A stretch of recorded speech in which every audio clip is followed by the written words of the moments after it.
Et bonjour à vous, Olivier Véran. Merci d'être avec nous ce matin. On l'entendait dans le journal il y a un instant, la France a passé un triste cap hier, celui des 20 000 morts victimes du Covid-19. Alors, il y a certes des signes d'espoir, le nombre global de personnes hospitalisées en réanimation diminue, mais il y a encore des chiffres qui posent question, Monsieur Véran. Par exemple, pour la seule journée d'hier, c'est ce que révélait votre directeur général de la Santé, 1465 nouveaux cas se sont présentés à l'hôpital. Alors, on a envie de vous poser une question. Pourquoi y a-t-il encore autant de nouveaux cas après 5 semaines de confinement? Qui sont ces nouvelles personnes infectées? Nous l'avons dit et répété, nous n'avons pas atteint un pic qui ensuite s'accompagne d'une décrue très importante du nombre de malades, mais un plateau dont la durée est variable. On observe ce qui se passe chez les pays voisins, d'ailleurs, c'est à peu près le même mécanisme, pour ne pas dire sensiblement le même mécanisme. C'est-à-dire qu'une fois qu'on a atteint un plateau dans l'épidémie, grâce au confinement qui a permis de décréter le pic, de réduire l'ampleur du pic épidémique, et bien ensuite, il y a un plateau qui s'accompagne d'une décroissance lente du nombre de cas, et ensuite, on l'espère, d'une décroissance plus rapide. Parmi les indicateurs qu'on regarde au quotidien, les saturations de lits de réanimation, c'est un indicateur important. D'abord parce que lorsque les réanimations sont pleines, et on avait atteint plus de 7000 malades dans les réas françaises, rien que pour le Covid, c'est là qu'on a le plus grand risque de mise en danger de la vie des gens. Là, on est descendu en dessous des 6000 malades, mais on reste à un niveau qui est élevé, au-dessus de 5000 malades dans les réas, même si ce niveau continue de se réduire. On Pardon, regarde Monsieur aussi le Véran. nombre de... Oui. Non, je veux juste vous reprendre sur un point. Vous parlez de plateau qui n'est donc pas un pic, ça chacun l'a compris, mais si je peux me permettre, c'est un petit peu abstrait. La question était, qui sont ces nouveaux cas? Lorsque vous avez vu, par exemple, ces images dans cet avion d'Air France que nous avons diffusé hier sur France 2, où l'on voit des gens qui ne se protègent pas, côte à côte, dans des avions remplis, dans un avion rempli, en l'occurrence, un Paris-Marseille, est-ce que ces personnes-là peuvent faire partie des nouveaux contaminés qui viennent aujourd'hui à l'hôpital? Tout ce qui n'est pas distanciation sociale, tout ce qui n'est pas dans le cadre du confinement, tout ce qui n'est pas dans le cadre de la limitation des contacts, tout ce qui n'est pas respect du geste barrière, tout cela constitue des facteurs de risque de contamination. Il suffit de regarder dans les villes, à Paris ou ailleurs, pour se rendre compte que par endroits, eh bien, on peut voir des gens qui sont dans la rue et on peut parfaitement comprendre cette envie de sortir, mais plus les gens vont sortir, plus les gens vont avoir de l'interaction sociale directe, plus le risque de contamination sera élevé. Mais pour autant, les Français respectent globalement, massivement, le confinement, puisque le Premier ministre l'a dit lors de la conférence de presse que nous avons tenue dimanche, ce qu'on appelle le facteur de reproduction du virus, c'est-à-dire le risque de transmettre le virus à quelqu'un, il est tombé à 0,6 en France, d'après ce que nous disent les épidémiologistes. Ça veut dire qu'une personne en moyenne ne va contaminer que 0,6 personnes, c'est-à-dire que l'épidémie doit décroître. Donc il faut regarder cela sur un temps long. C'est pas au quotidien, au jour le jour, qu'on va tout d'un coup s'affoler ou tout d'un coup être très rassuré. Ce que je vous expliquais, c'est que depuis le début, nous disons il y aura une phase de plateau et ensuite une décroissance. Et il faut que le nombre de malades soit le plus bas possible au moment du déconfinement pour être capable de dépister chaque personne, de l'isoler, de la tester, etc. dans de bonnes conditions.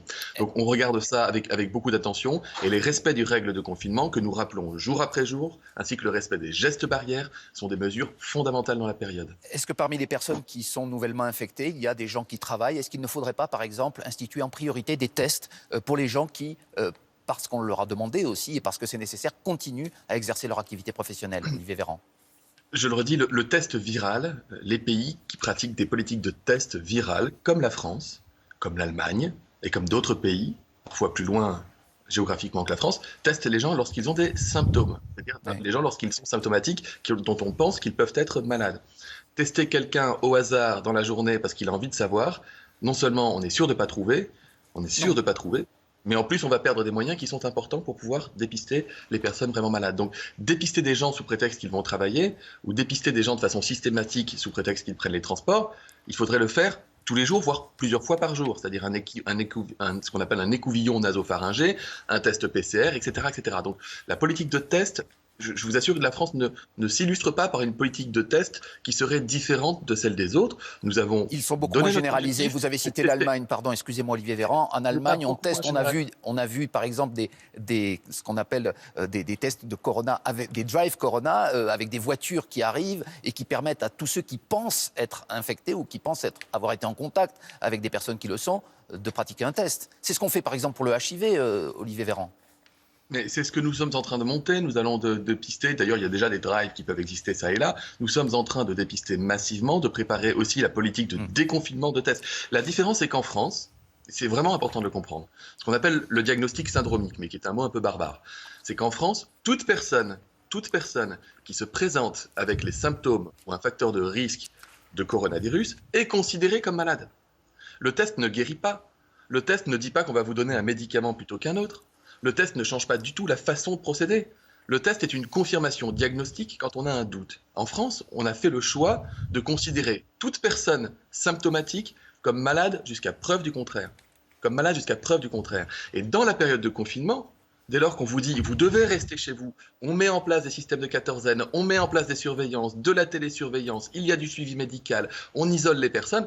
Dès lors que vous êtes dans cette stratégie-là, le test n'est que la confirmation biologique, et pas certaine à 100%, vous savez qu'il y a beaucoup de faux positifs, n'est que la confirmation biologique quand vous vous posez la question. C'est important de se poser la question, et pendant le déconfinement, à partir du 11 mai, toute personne devra avoir une réponse beaucoup plus précise biologiquement.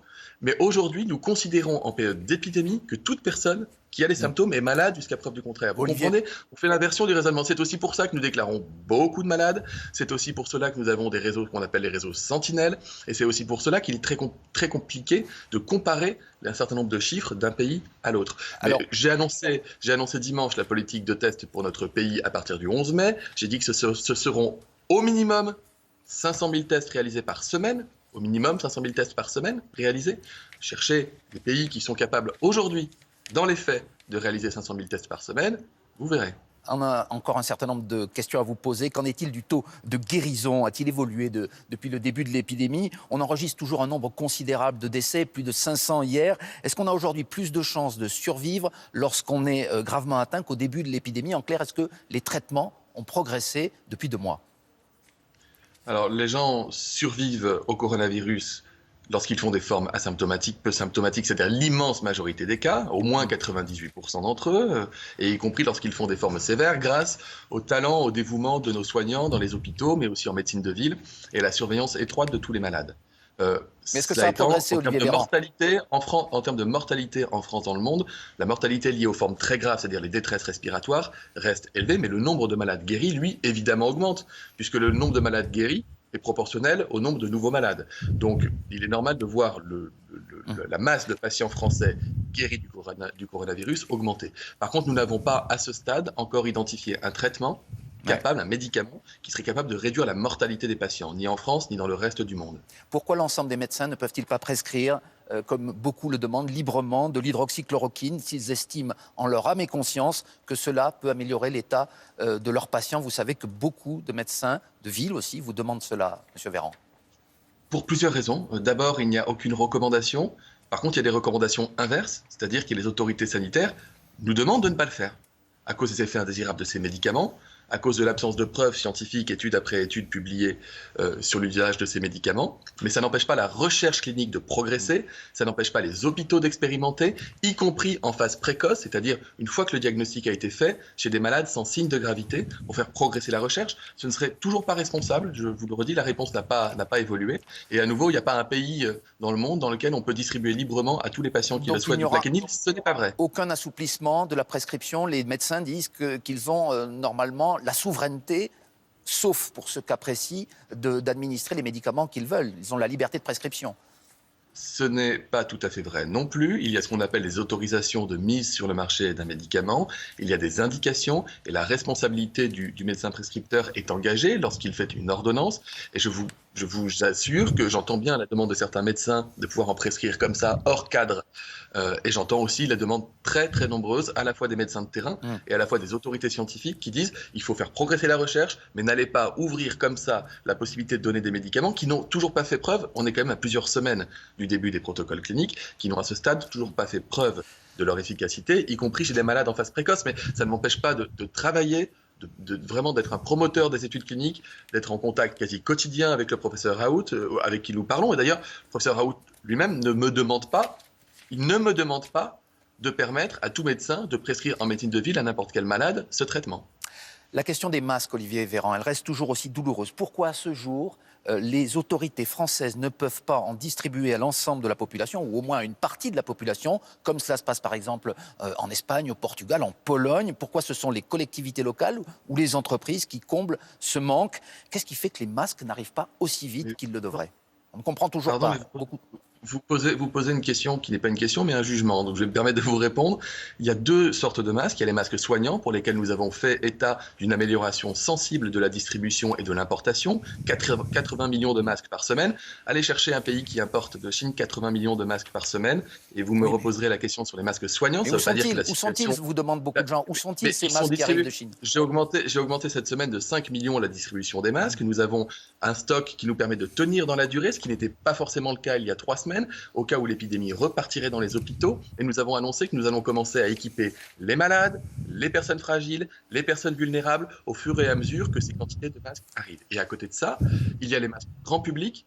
La France est le pays qui a en premier créé des normes spécifiques pour des masques protecteurs. Elle a mobilisé toute l'industrie textile. Plus d'une centaine d'entreprises sont mobilisées sur notre territoire pour produire des masques grand public, lavables, réutilisables, dont la distribution commencera bientôt et qui permettra de protéger. Je peux vous montrer d'ailleurs qu'elle a déjà commencé dans d'autres pays, c'est ce que certains vous reprochent. Mais quels masques sont distribués, Samuel Etienne, dans les autres pays?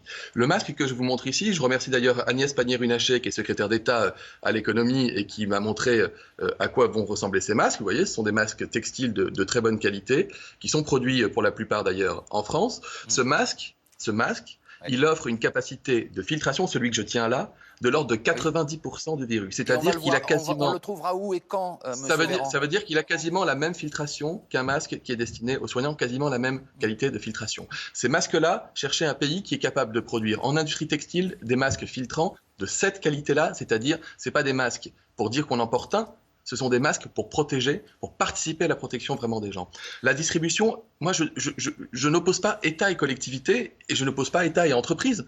On a vocation, dans notre pays, à nous appuyer sur toutes les bonnes volontés, sur toutes les capacités d'acquisition, d'achat, de production et de distribution, ce que nous ferons en lien avec les pharmacies, en lien avec la grande distribution, en lien avec les transports en commun, en lien avec les entreprises et bien sûr avec les collectivités. Et moi, quand j'ai un élu local qui m'appelle et qui me dit « j'ai réussi à me procurer tant de milliers de masques que je distribuerai bientôt à la population », la seule question que je lui pose, c'est est-ce que ces masques correspondent aux critères que nous avons fixés, c'est-à-dire est-ce que ce sont des masques qui filtrent et qui seront efficaces? Si oui, c'est super. Merci, vous allez participer à l'effort national de protection des habitants. Si en revanche ce sont des masques qui ne répondent pas à ces critères mais qui ont été faits avec la meilleure bonne volonté du monde, donc si on mais vous qui ne sont comprend pas bien, filtrants contre le virus, je il leur vaut dis mieux avoir un peu plus tard de bons masques que tout de suite des masques qui ne seraient pas suffisamment protecteurs. C'est ce que vous nous dites ce matin. Le rôle du masque, c'est de pouvoir participer à la protection. Et pour participer à la protection, sans être trop technique, c'est être capable de filtrer des petites gouttelettes de salive qui peuvent faire de l'ordre de 1 à 3 microns, demandez donc encore un peu de patience un millième de millimètre, M. Véran. Sinon ça ne sert à rien. Alors, vous dites régulièrement, et M. Salomon, le professeur Salomon le dit également, il y a des choses qu'on sait et il y a des choses qu'on ne sait pas. Est-ce que la capacité des enfants à transmettre le virus fait partie de ces choses-là? On disait au début de l'épidémie que les enfants étaient rarement touchés par la maladie dans sa forme active, mais qu'en revanche, ils étaient de grands vecteurs du virus. Le président Macron l'avait lui-même dit pour justifier la fermeture des écoles. Or, aujourd'hui, on semble plutôt dire l'inverse. Qu'en est-il, Olivier Véran? Et surtout, est-ce que cela doit rassurer dans la perspective de la réouverture des écoles le 11 mai? Les études sont en cours de stabilisation, je dirais. Ce n'est pas les politiques, c'est les scientifiques et mondiaux. Ce qu'on tente à penser, c'est que les enfants, plus ils sont petits, notamment les moins de 10 ans, plus le risque de transmission serait, au fond, faible. Et lorsque les enfants grandissent, deviennent des adolescents et ensuite des jeunes adultes, le risque de transmission pourrait augmenter. Je mets à chaque fois du conditionnel, non pas parce que j'ai envie de cacher une information, ou non pas parce que nous ne serions pas compétents pour pouvoir vous répondre. Je mets le conditionnel parce que, vous l'avez dit vous-même, l'évolution des connaissances scientifiques sur ce virus est constante. Elle est constante. Et donc, les mêmes scientifiques qui nous disaient « attention », il est très probable que les enfants soient des forts transmetteurs du virus, nous disent aujourd'hui, attention, il est possible que les enfants ne soient pas si transmetteurs que cela. Donc c'est plutôt rassurant lorsqu'on va réouvrir les écoles ce serait bien sûr une bonne nouvelle pour tout le monde, mais on ne fait pas une politique publique avec des si. On ne fait pas une politique publique avec des si, ou alors, s'il reste des si quand on mène une politique publique, on se donne les moyens d'anticiper toutes les situations possibles, ce que nous faisons. Et nous travaillons avec Jean-Michel Blanquer, le ministre de l'Éducation nationale, sous l'égide du Premier ministre, je peux vous le dire, d'arrache-pied pour préparer les conditions d'une bonne réouverture des écoles. La date du 11 mai, elle est gravée dans le marbre, Olivier Véran. Est-ce qu'elle pourra changer? Christophe Castaner disait lui-même que ce n'était qu'un objectif si ce plateau dont vous parliez au début de l'interview reste toujours aussi élevé, s'il y a toujours autant de contaminations et de décès. On sera de toute façon le 11 mai en début de déconfinement? Le président de la République lui-même l'a dit. Il a dit le 11 mai, il faudra que les conditions puissent être réunies qui nous permettront d'aborder progressivement un déconfinement dans notre pays. Encore une fois, l'humilité. J'aimerais pouvoir vous dire, tel jour, les choses vont se passer de cette manière-là. On sera à ce stade à tant de malades dans notre pays. On disposera de ça, ça, ça et ça. Et les choses iront dans ce sens. Ce ne serait pas correct de ma part. Regardez un certain nombre de pays asiatiques qui avaient dit l'épidémie est derrière nous. Regardez Singapour, avec l'explosion du nombre de cas. Singapour, qui est un pays qui je n'incrimine absolument pas, qui est un pays formidable, mais dont on parlait encore il y a quelques semaines en disant, vous avez vu, ils ont réussi à contenir. L'augmentation du nombre de cas les inquiète énormément. Pareil, idem au Japon ou encore dans d'autres pays. Ce que nous disons, c'est que nous préparons tous les moyens pour pouvoir dépister, isoler, protéger, soigner à l'échelle des individus et à l'échelle de la population, tout en permettant aux Français de retrouver le plus possible une façon de vivre socialement, économiquement, démocratiquement, dans des conditions extrêmement complexes que chacun est capable d'appréhender et qui sont aussi liées aux données que nous renvoient les scientifiques.